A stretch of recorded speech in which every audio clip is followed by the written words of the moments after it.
Hello, it's Oscar from Emotion Systems, and today I'm just going to be taking you through the watch folder system in F. In our last tutorial, you will see that I created a loudness profile for ATSC85.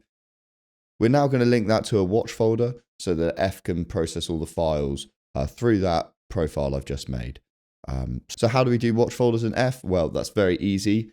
We'll first jump up. There's two ways we can get to it. One, we can go through the settings if we have the watch folder enabled, or we can jump up here to the watch folder mode in the top left hand corner of F. So when I click on the watch folder mode, you'll see here we have an empty dialog box to begin populating. So this is where all of our files that are getting processed, that are in the queue, they will show up here. Obviously, once we have linked a watch folder, I haven't got one linked.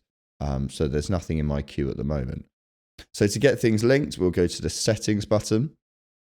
And what we have here is what you saw when we were making the profile. We have this the profile editor here. This is just to make sure the profile you're going to use is the correct one. You can create a new one here if you need to do a last minute one. But like I said before, we're going to use this ATSC85 one I made last time. So we can just double check we've got all the settings activated that we want. Go to the corrections tab. Yep, I'm all happy with that. So we'll go over to the watch folder settings. And it looks quite similar to the profile editor. But what you'll see here is we have the option to select any of the profiles that we've got in F. I'm going to select the one that I created in the last tutorial. We then have three more settings up at the top. We have select watch folder, logging, and hashing. I'll select the watch folder quickly. This is in my desktop, and it's the new test source folder. So the next buttons are logging and hashing. I always enable these.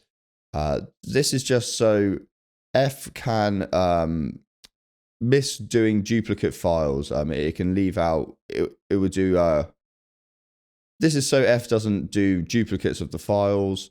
If F's analyzed a file previously and corrected one, it will let you know.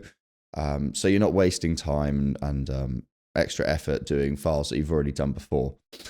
So we'll leave those on. And this is where we filter all the file types within our watch folder. So I know that in my watch folder, I've got a MOV and I've got some WAVs. So I will enable these tick boxes. Obviously, if you had any of the other file types, you click here. And if you wanted to exclude a file type from your watch folder, let's say I only wanted to do MOVs and not MXFs, well, then we'd leave MXF off, and we would only be picking up the MOVs with the watch folder. So the next settings are for what happens when the file's passed, when the file's failed. So the first setting that we'll need to activate for our watch folder is this pass file setting. We will need to select a place for our pass files to go to once they've gone through the watch folder and been processed. So we'll quickly create a new folder here. So this folder is for if a file is already within tolerance, doesn't need correcting, we'll send it to this folder here that's been specified. Not to be confused with the corrected folder, but I'll go through that in a minute. The failed file settings are for if a file is not within the tolerance of your profile that you've laid out. We'll class that as a failed file, and we can move that to a specific location as well. The correction settings are for something else. And if you're expecting your files to all get corrected, then they will probably most likely end up in this folder here. So we can select a destination folder for our corrected files. After that, we can select if we want to delete the original file once it's corrected, because we don't need the incorrect version. We want to send off the corrected one. So we might want to delete the original one to save some space. We can also choose to generate warnings as well, and these reports and moving the file alongside generator report could be really helpful if you want to send the file back to a post-production studio, and you can say, look, we got a warning from your file.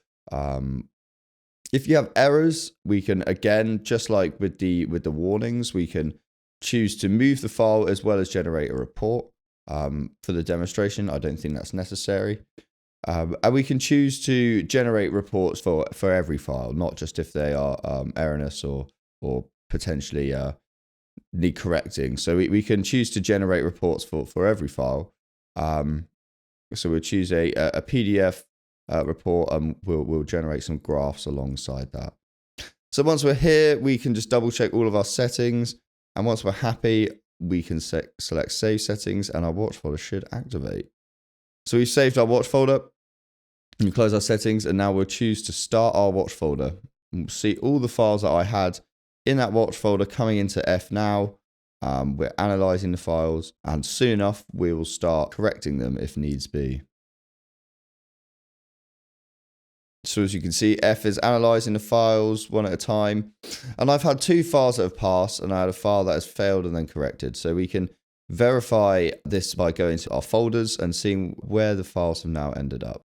So we have our pass folder and our destination folder. So we should be expecting the 5.1s and the stereo MOVs to go in here.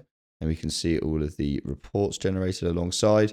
And then we had a file that was failed and then it got corrected. So that should be in our destination folder. So we can see we have the Avengers trailer in there as well.